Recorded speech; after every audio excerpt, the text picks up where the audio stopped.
Assalamualaikum warahmatullahi wabarakatuh. Di sini saya akan berdiskusi mengenai ruang lingkup apa saja yang ada di dalam Mahkamah Konstitusi.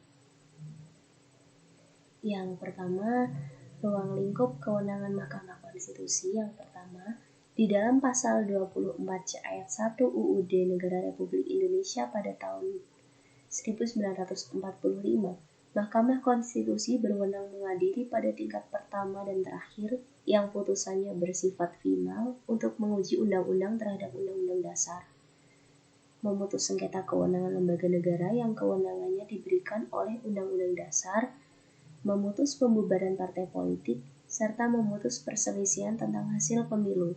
Yang kedua, praktik penyelesaian sengketa Pasal 24C UUD Negara Republik Indonesia tahun 1945 dijabarkan oleh Pasal 1 UU Nomor 23 tahun 2003 sebagai berikut.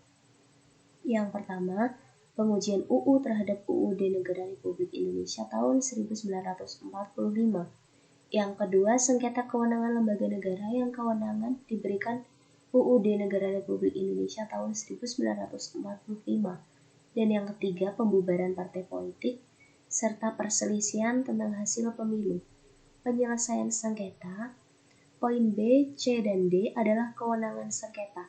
Yang kedua, pendapat DPR bahwa presiden atau wakil presiden diduga telah melakukan pelanggaran hukum berupa pengkhianatan terhadap negara, yakni berupa korupsi, penyuapan, tindak pidana berat lainnya, atau perbuatan tercela, dan atau tidak lagi memenuhi syarat sebagai presiden dan atau wakil presiden, sebagaimana dimaksud dalam Undang-Undang Dasar Negara Republik Indonesia tahun 1945.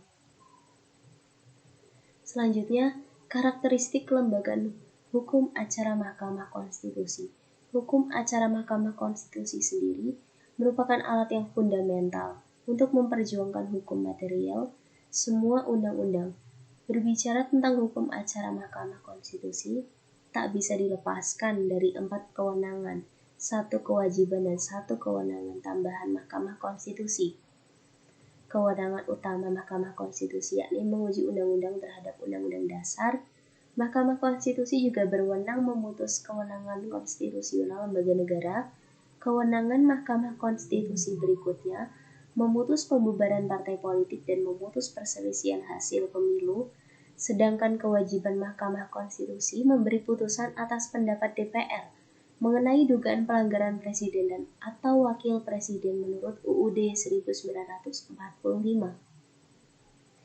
Kemudian ada juga kewenangan tambahan Mahkamah Konstitusi, yaitu menyelesaikan sengketa pilkada yang diturunkan bukan dari konstitusi, tetapi diturunkan langsung dari Undang-Undang Nomor 10 Tahun 2016 tentang Pilkada. Kewenangan tambahan ini sifatnya sementara, sampai dibentuk peradilan khusus menangani sengketa pilkada seperti yang disampaikan Profesor Jimli Asidik. Menguji undang-undang terhadap undang-undang dasar adalah core business Mahkamah Konstitusi. Sebagai kewenangan utama dan paling sering dilakukan oleh Mahkamah Konstitusi, perkara yang paling banyak masuk ke Mahkamah Konstitusi adalah perkara pengujian undang-undang terhadap undang-undang dasar. Sementara untuk perkara sengketa kewenangan konstitusional lembaga negara jumlahnya relatif sedikit. Selanjutnya untuk perselisihan hasil pemilu dan pilkada jumlah perkaranya cukup besar. Sedangkan untuk perkara pembubaran partai politik dan perkara pemakzulan presiden sampai hari ini, MK belum pernah menyidangkan. Di dalam hukum acara Mahkamah Konstitusi juga terdapat beberapa asas sebagai berikut. Yang pertama, asas ius curia novit, yakni pengadilan tidak boleh menolak untuk memeriksa, mengadili, dan memutus suatu perkara karena pengadilan mengetahui hukumnya. Dan yang kedua, asas ini berlaku dalam peradilan MK terkait batas wewenang yang dimiliki MK sesuai Undang-Undang Dasar 1945. Asas yang kedua yakni persidangan terbuka untuk umum, di mana asas ini menghendaki agar semua persidangan MK dapat diikuti oleh publik, sehingga hakim bisa bertindak lebih objektif. Asas ini tidak menutup ruang dilaksanakannya sidang secara tertutup untuk alasan tertentu seperti alasan kesusilaan. Asas ketiga yakni asas imparsial, independensi, Lembaga peradilan diartikan bahwa lembaga peradilan tidak boleh diintervensi oleh lembaga atau kepentingan apapun. Peradilan dan hakim bersikap imparsial bermakna dalam memeriksa perkara. Hakim tidak boleh memihak kepada salah satu pihak saja yang berperkara. Asas yang selanjutnya ini audi et altera partem, di mana para pihak memiliki hak untuk didengar secara seimbang. Hak untuk didengar secara seimbang berlaku untuk semua pihak yang memiliki kepentingan dengan perkara yang sedang disidangkan. Jadi bukan hanya sebatas berlaku bagi pihak-pihak yang saling berhadapan saja. Asas yang selanjutnya yaitu hakim harus bersifat aktif dan pasif dalam persidangan. Hakim tidak akan memeriksa, mengadili, dan memutus sesuatu sebelum disampaikan oleh pemohon ke pengadilan. Dalam perkara yang menyangkut kepentingan individual, hakim cenderung pasif. Sebaliknya, dalam perkara yang banyak menyangkut kepentingan umum, hakim cenderung aktif. Selanjutnya, asas berperkara tidak harus didampingi.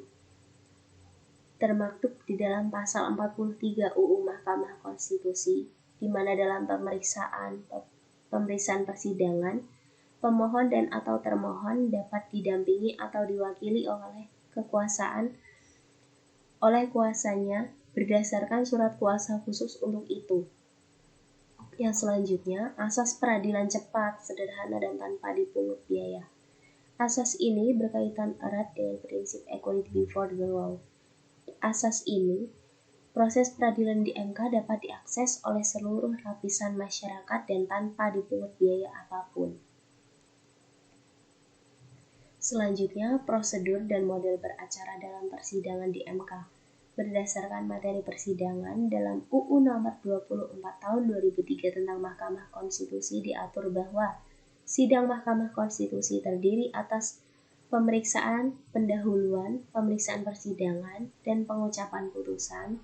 Sedangkan dalam PMK nomor 6/PMK/2005 tentang pedoman beracara dalam perkara pengujian UU, sidang Mahkamah Konstitusi dibagi menjadi 4 jenis sidang, yaitu pemeriksaan pendahuluan, pemeriksaan persidangan, rapat permusyawaratan hakim atau RPH, dan pengucapan putusan.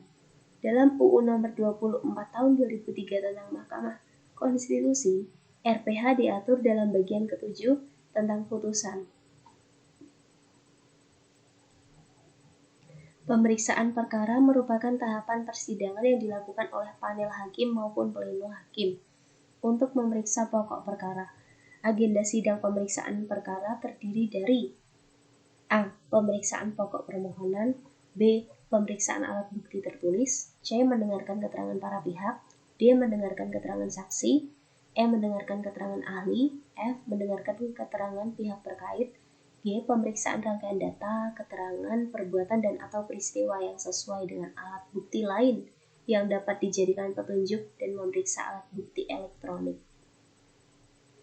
Dalam pasal 31 PMK nomor 6/PMK/2005 tentang pedoman beracara dalam perkara pengujian UU hanya diatur bahwa putusan diambil dalam RPH yang dihadiri sekurang-kurangnya 7 hakim konstitusi yang dibaca atau diucapkan dalam sidang pleno terbuka untuk umum yang dihadiri sekurang-kurangnya 7 hakim konstitusi. Dalam praktik, putusan yang dimaksud tersebut diberi istilah putusan akhir. Perkembangan dalam praktik adalah adanya jenis putusan sela dalam putusan Mahkamah Konstitusi selain putusan akhir. Walaupun dalam PMK nomor 6/PMK/2005 tentang pedoman beracara dalam perkara pengujian UU tidak diatur tentang putusan sela atau provisi. Akan tetapi, pengaturan mengenai putusan sela dapat dilihat dalam penanganan perkara sengketa kewenangan lembaga negara dan perselisihan hasil pemilu. Putusan sela diatur dalam bagian ke-9 tentang sengketa kewenangan lembaga negara yang kewenangannya diberikan oleh UUD dalam pasal 63 UU nomor 24 tahun 2003 tentang Mahkamah Konstitusi yang berbunyi, Mahkamah Konstitusi dapat mengeluarkan penetapan yang memerintahkan pada pemohon dan atau termohon untuk menghentikan sementara pelaksanaan kewenangan yang dipersengketakan sampai ada putusan Mahkamah Konstitusi. Sedangkan dalam pasal 1 angka 19 PMK nomor 6 tahun 2009 tentang pedoman beracara dalam perselisihan hasil pemilu anggota DPR, DPD, dan DPRD diatur bahwa putusan sela adalah putusan yang dijatuhkan oleh hakim sebelum putusan akhir berupa putusan untuk melakukan atau tidak melakukan sesuatu yang berkaitan dengan objek yang dipersengketakan yang hasilnya akan dipertimbangkan dalam putusan akhir. Pada perkara perdata, putusan sela yang dipintakan tidak boleh menyangkut pokok sengketa, sedangkan dalam sengketa kewenangan antar lembaga negara, justru objek putusan sela tersebut merupakan pokok sengketanya. Sekian diskusi yang bisa saya sampaikan, kurang lebihnya mohon maaf. Wassalamualaikum warahmatullahi wabarakatuh.